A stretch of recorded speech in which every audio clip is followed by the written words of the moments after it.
Thanks. Now we're over here. If you run them back to back, hopefully it will connect properly. Anyway, those two have to get up at very early, and Beej and I do not. We'll still get up, not the latest, because we have a full day of, we're not sure exactly entirely what, but we have a full day in Chicago, and we've had many locals tell us about the things to do, and we're going to do them. So let's go to that intro.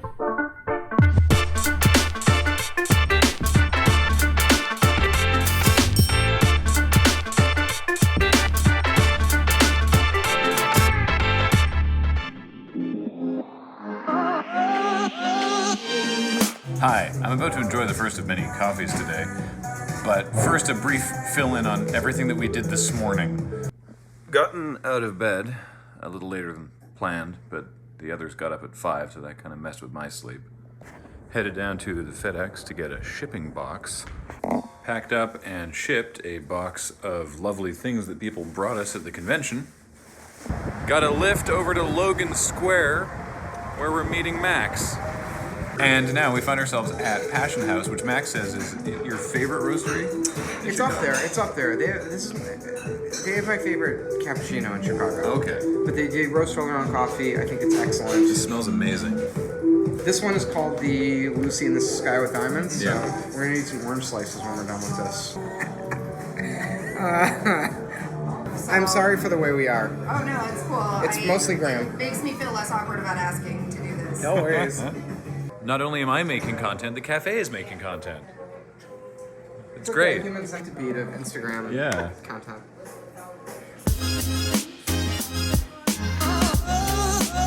Most of what we do is wholesale, and we've been doing wholesale for 8 years. And then we opened the cafe almost 2 years ago. I think it's the best espresso drinks in the city. So Yeah, we're glad to have I'm you here. so glad you guys are here. So they just played the song Award Tour by A Tribe Called Quest, which is probably one of the most recognizable and famous rap songs of the last 30 years. It's also probably going to get you dinged by YouTube in the background. Yeah, this is for sure going to be demonetized, but Graham looked real puzzled when that song was ending, and there's like a little like kind of vocal like a bit at the end of it, like a phone message. Graham looked real puzzled, and I don't think he's ever heard that song before. You need to understand how white Victoria, BC is. Is the premise of this explanation that you need to live geographically close to black people to listen to rap music? Passion House was fantastic, and now we're on to the next place on our coffee tour. Where is the next stop? We're gonna go to Four-letter word. Is that it? Their sign is shapes. Yeah. But no, I hate it. Back into the spot. Graham, turn your camera off. You're only allowed to record me back into a space correctly the first time, on the first try. Very good job getting into that parking space on the first try. Thanks, Graham. You know, I always nail it on the first try. First try, Max. Yep, that's what they call you. Look at the sign. That's how you know it's them. What the f***? Well, what is that supposed to indicate? Okay. Well, let's do espresso.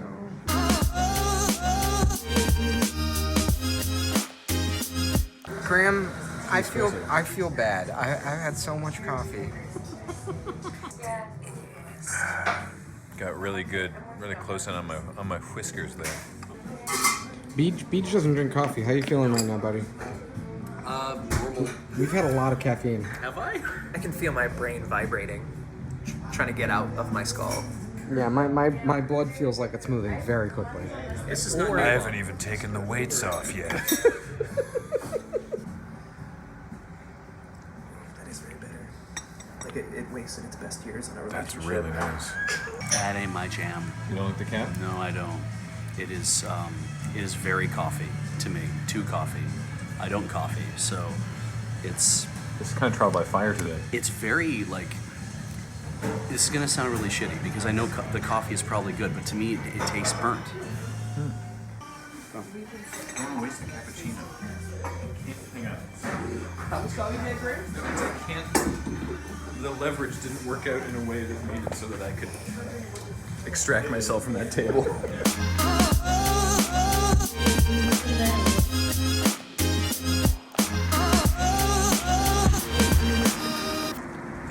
Jameson, anybody? Oh. That's a little Chicago treat. Street Jameson.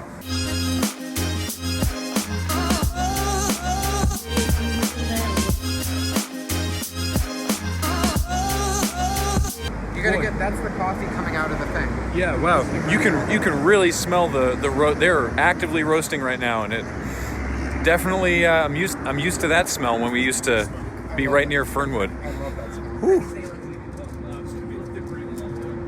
Hey, I have a question for the Chicagoans, sort of, just because we're talking about like the city and the neighborhoods and everything. Hi.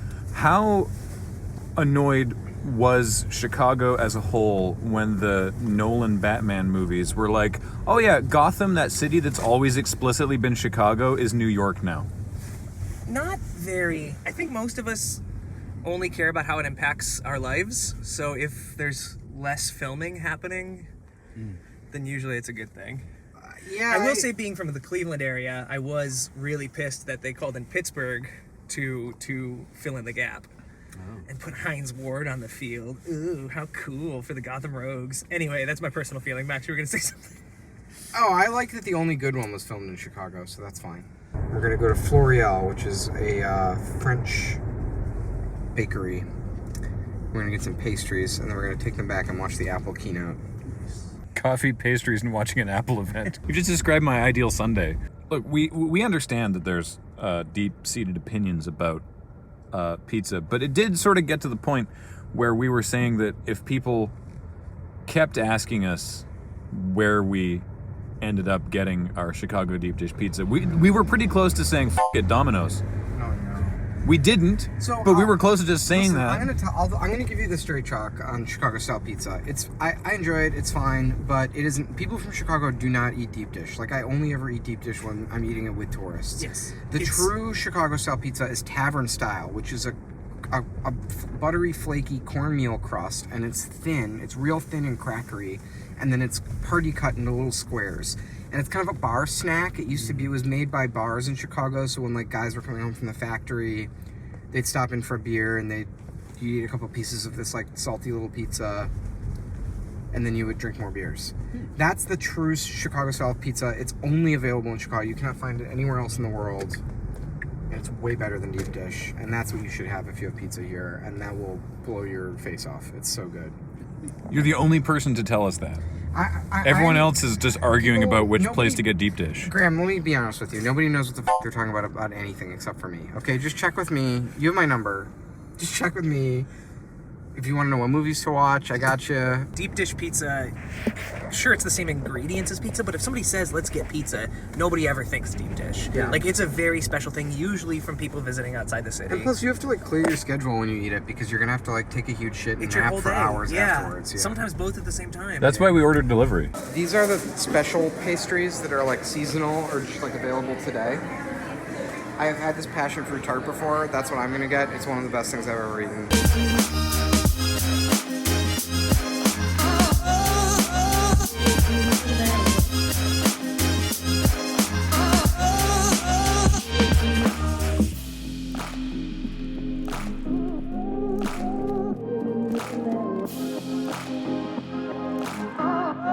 Oh, Graham, eat this flower. It might be funny. Let's find out. This is one of those. This is a pansy, right?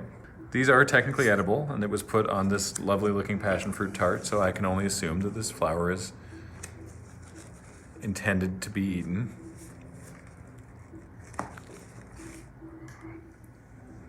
Oh no, that one's poison. How's the garnish? I'm gonna level with you, Max. It's not amazing.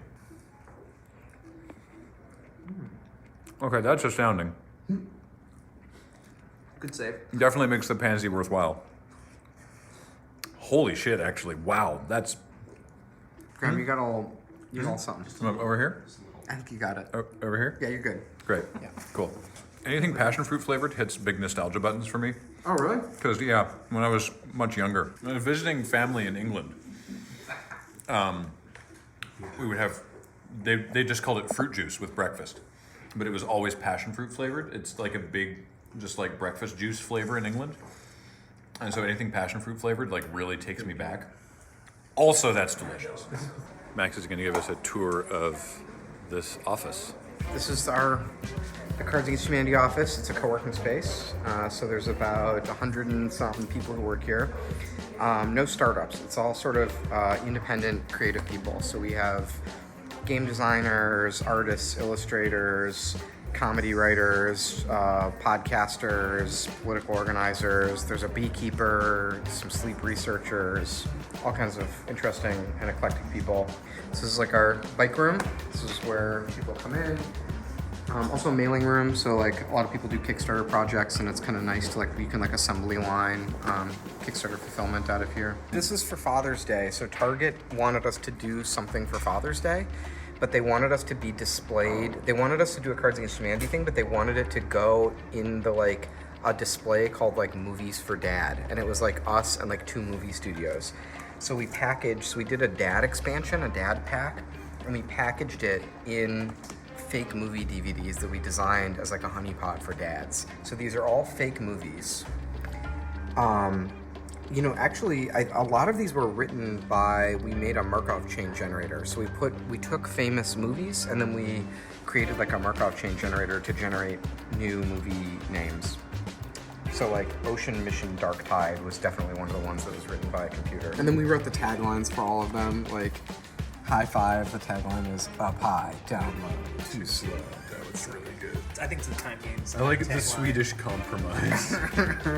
This is the open office coffee bar. So we are pretty, not surge level, but we're pretty pedantic about the coffee. So we have a whole pour over set up. So these are shipping containers. These are our shipping containers. At one time they brought Cards Against Humanity from China. And then the containers got old and we pulled them off the line, and around the time we built this office, we just brought them here. So these are all little conference rooms. You can go in here. What the? Yes. Oh, I like this place. This is just a chill little conference room. This is just a chill little conference room where you can sit and have a meeting with someone. I come in here and do emails sometimes. It kind of makes me a little less mean to people on my emails. What a great idea. What a great idea.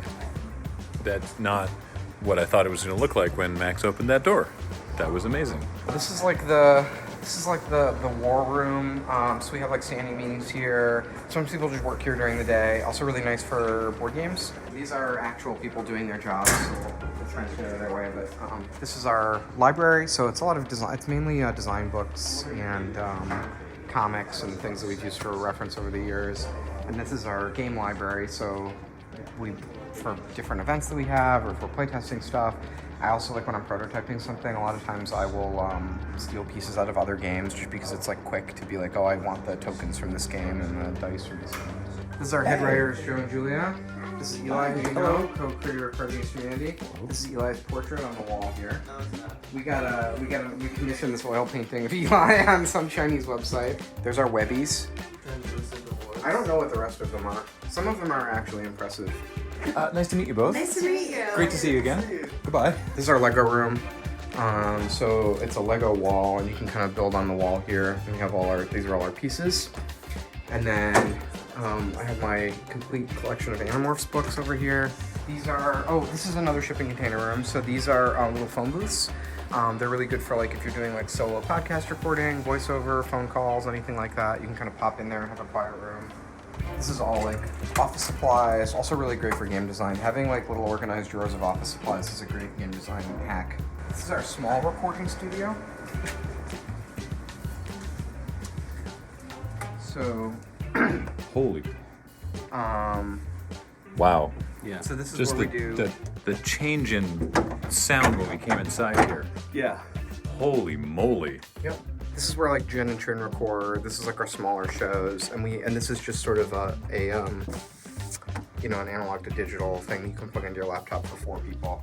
And then we also, I think this is where we have a line where I can I don't know what you call it. You can remote into radio and TV stations. What I want to do is replace the walls in Studio B with this. Absolutely. This light switch here turns on a red light outside the studio, and it also activates a damper that shuts off all of the air supply to this room. So when you're recording, you flip this switch, red light comes on, the room goes quiet. That would be amazing. We don't have that option, but we could at least do this. Yeah. Okay, this is the kitchen. So we all like to cook. So everyone comes and cooks a lot. We used to do more PAX and stuff, but now we have Chef Aaron and Chef Evan, who just ran away from us. We're working on all kinds of cool food projects together, so that we've been lucky enough that they've been making us lunch and stuff a lot now.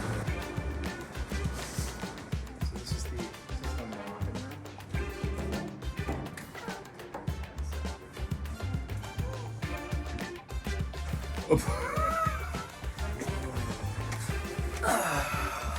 Oh my god. Welcome to my den, boys. This is pretty good for sneaking in a nap in the middle of the day. I've taken many a nap in this room. Okay, so this whole side of the office that we were just in is people's private space. So desks, storage, that's like where we work every day. This whole side of the office is a public venue. So right now we're in an art gallery. So this is the sort of entrance, public entrance to the office. Something's happening. We have a marquee up here. You can. So we put like dumb stuff on there. And then you come in, and we have the art gallery here. So this is our production studio. So we do print prototyping here. So we have risograph, CNC machines, laser cutter, pneumatic cutter, screen printing studio. This is our dark room, and then dry storage for cards products. So anything that this is just like for when we do events and stuff, we have giveaways. I'll hook you guys up before you go. This is our theater. So it's a 100-person black box theater. We do mainly comedy shows, but community events. We've had like city council debates, and we had like the attorney general's debate for the state of Illinois here. That's our like theater permit, which almost killed Kevin and I to get. It was one of the craziest. It's just reading it, and I'm like, oh my god. It's one of the craziest sagas of my entire life that we got this theater permit. When we bought this building, I just naively assumed, I was like, we want to make a free theater, and it's going to be like good for the community, and it's like up to fire code and everything, and everyone's going to love that. No. So I went to the zoning commissioner, and I was like, can we please make this theater? And this is the letter from the zoning commissioner saying, I urge you to like take up a new line of business. Like, don't do that. Like, it will never approve it. And then that's our certificate of occupancy and our theater license. So we had to get a new law passed to change the like zoning of this area, and we had to go to the zoning board of approvals to make them like acknowledge the new law. It was insane. It was like 3 years of working on it like every single day. If you didn't, you would not be allowed to have a theater here. Correct. I mean, we were doing it the whole time, but like we were always scared we would get caught. And now, like this is everything. That was hard fought. That was a crazy battle. I'm so happy that we got this framed. It's so funny. And then this is our podcast studio. So, hey, what's up? Hey! Oh no. What's I mean, happening? Is that Oprah? Yes, it's Oprah! Oprah's doing, that's what that noise was that you heard. Hey, Joe. Hey. Yeah, this is the Apple event. I don't know what all these buttons do, but somehow it lets us live stream stuff from the theater. That's sweet. Alex knows how to use it. And then this is where we do like Do by Friday and all of our Chicago podcast co-op shows. This is amazing. Yeah, it's pretty sweet theater. We had this room, and I knew it was going to be for some sort of media production. And I didn't know if people who worked in the office, we didn't know if it would be live streaming video or if it would be podcast recording. And I think, and we didn't know what we wanted to do for cards, so we played with it all, and we had both set up, and it was all just folding tables and all temporary in here. There was none of this stuff. It was just literally like bare walls and like folding tables. My conclusion was that there were more people who watched streaming stuff, but that it was a horrible audience, that we didn't actually want them as our fans, because like they didn't spend any money and they were really mean. And the podcast people, you had a smaller audience, but they were really nice and they really appreciated what you were doing, and they had money. That's literally like the Loading Ready Run story, is that we don't have a huge fan base, but those that we do are wonderful and committed, and we love them. It's funny because I was like, Loading Ready Run figured it out. How hard could it be? And it's really hard. Like, you guys have the only good streaming audience. Like, you found them, and that's it. And it sucks everywhere else. Like, every chat for everyone is like completely toxic. Like, I don't know what it is, but like also, do you remember that one time we got into a fight over the raising donations for that for Pat's video game thing? Yeah. And you guys I thought we had it. Like, we just kept giving more money and like raising more money, and you guys just smoked us. Like, no. Like, everyone just raised the money, like, no problem for World Builders. So, you guys figured it out, man. I don't know how you did it. You'll appreciate this. This is my favorite room in the office. Oh. It's just meticulously organized audio and video gear. Oh, where's Beej? It's just highly organized cables. Oh yeah, I do like this room. Oh, so wait, what's this now? This is tavern style pizza.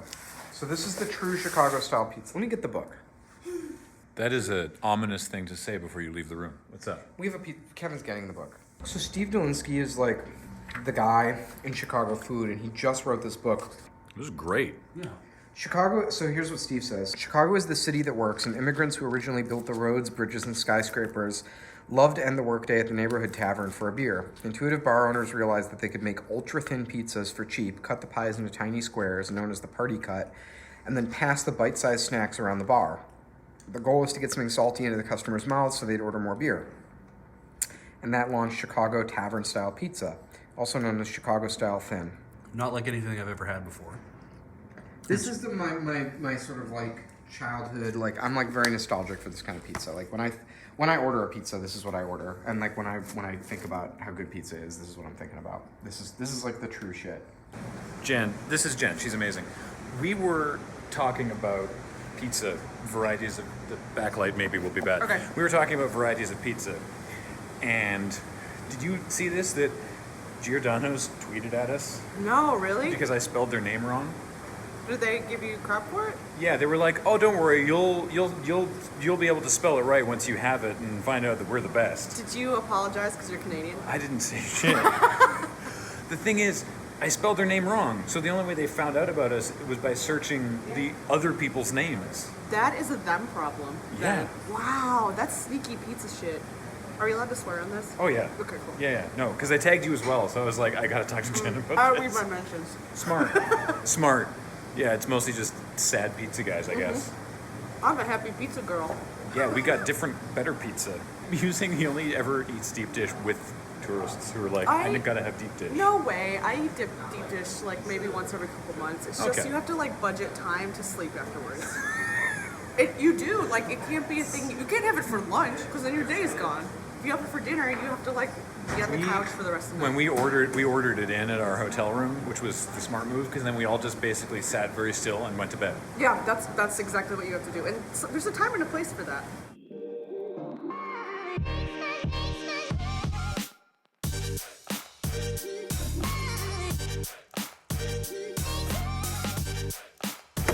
Thank you.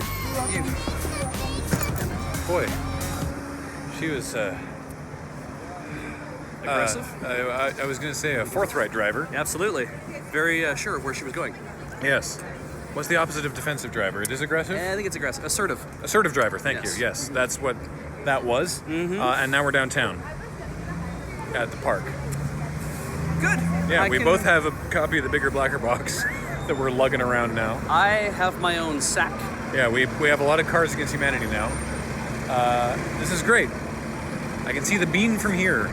Kathleen and Ian encountered some issues with their flights, and so they're getting a seaplane from Seattle. But they're going to at least get home today, which was in question for a little while there. So now Beej and I don't really know what we're doing, so we're just going to check out the park. One of the centerpieces of Millennium Park, of course, is the Bean, as everyone calls it, the Bean. Its real name is Cloud Gate. I had to look this up, which is the giant, well, it's a sculpture shaped like a giant reflective bean. And when it opened, they tried to stop people from photographing it. Not entirely sure why. They claimed it was something to do with copyright from the artist. But the artist is Anish Kapoor, who is the guy who bought the rights to Vanta Black and refused to let anyone else use them, so f*** that guy. I'm gonna go photograph his bean. Oh. This is actually, I've seen many pictures and video of this over the years, but it's quite otherworldly standing in front of it. Yeah.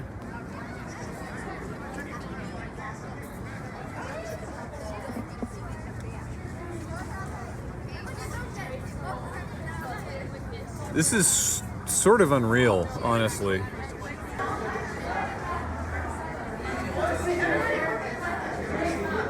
I am incapable of understanding what the geometry is like on the inside. I thought to myself, we're gonna come see this thing and it's gonna be like, cool, it's a big chrome whatever, right? It's a big bean. And just being here, it's fun to look at. It's just really cool. I'm glad I made this trip. You should you should stand underneath it. I cannot describe to you what the geometry actually is. It's a hyperbolic parabola, isn't it? Like, that's what we're...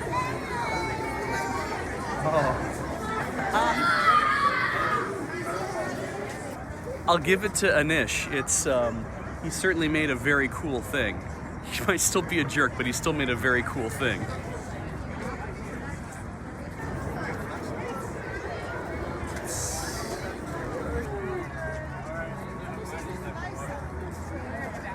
It seems weirdly hollow. Like this is one layer and there's a layer behind it is what it feels like.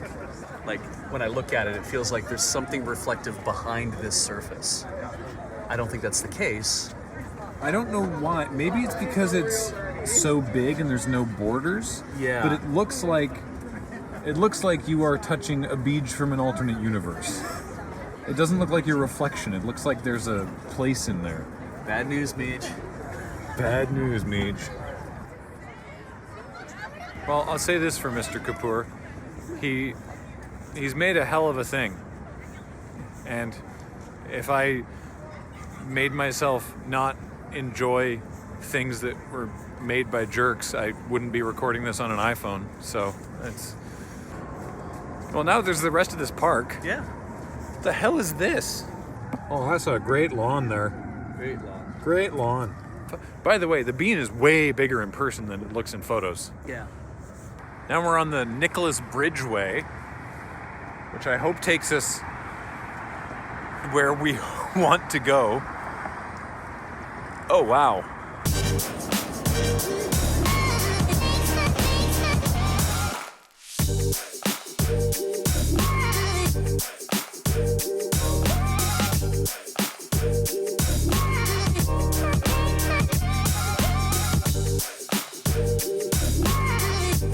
Wow, I super need to do my coat. It's not that the like given temperature is necessarily that cold, but the wind coming off of that lake is. I would like to look up what the wind chill is. Oh, that's instantly so much better. But also I have gloves, so hold on.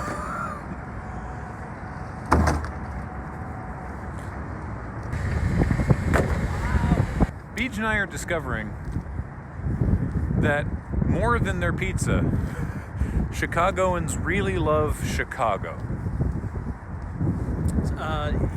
In the fact that they are really into their flag. Like everywhere we go, you see that flag. You are not left wondering where you are. No. You're left wondering what that is until someone explains that. Well, this is the Chicago flag. It's the flag of Chicago. Yeah. They have a flag, and by they're going to use it. Yeah. And it's a good design. It's a nice design. I like it. It's just everywhere. It's all over the place. Well, how are we supposed to get through here with National Rent-A-Fence in our way? We're going to the aquarium, by the way. Hold up.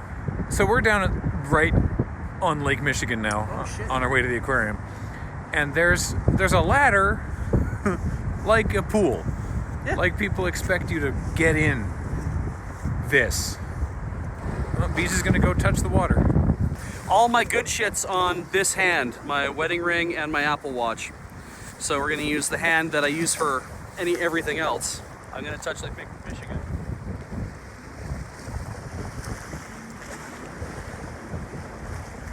I want to get in the lake.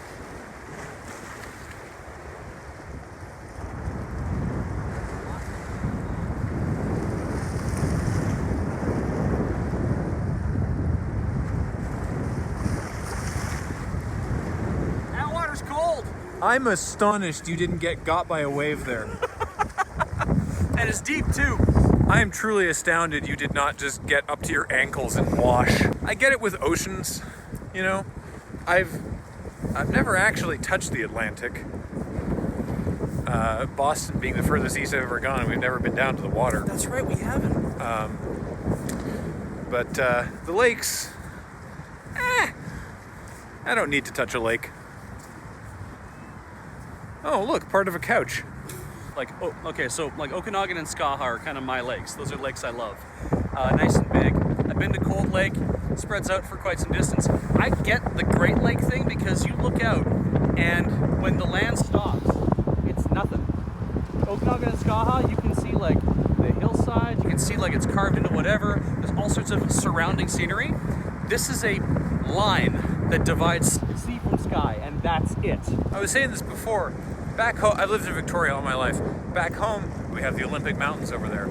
And so despite living on the coast, I'm not used to this, which is water and then nothing. So this is odd to me. This is kind of unsettling. It was even worse when it was foggy, because then it was just like, oh, and then the land stops and there's nothing. It's just Silent Hill out there.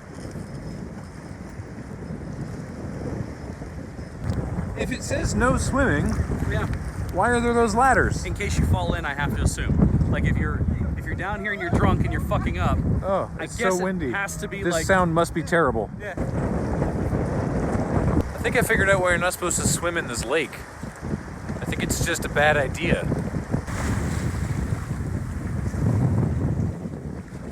It's a violent lake.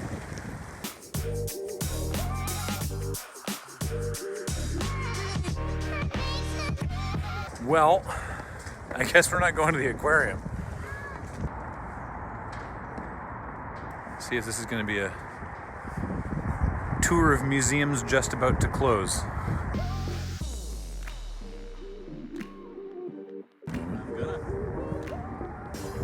What we are looking at is a model of a modern Major General. The sort of the elevated train system is really cool until an actual train goes by, and then it rattles your ears out. It's deafening. Yeah.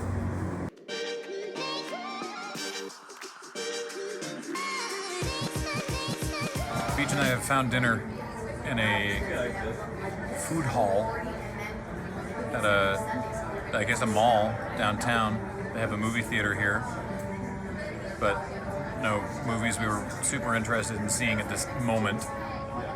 And so we just got some dinner at the food hall. I had a burrito. Beej had a burger with multiple patties. Yeah, didn't expect that. And yeah, probably just gonna head back to the hotel now.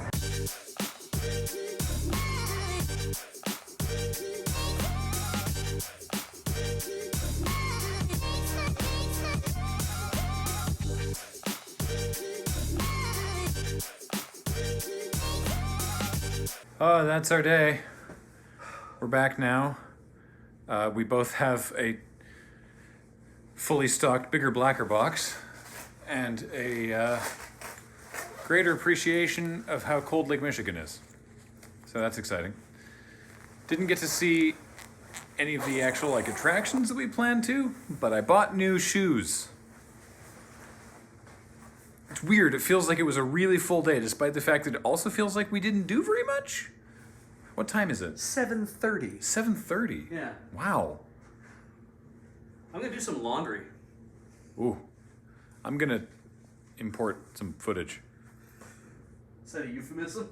No, that would be exporting some footage. Right. Yeah.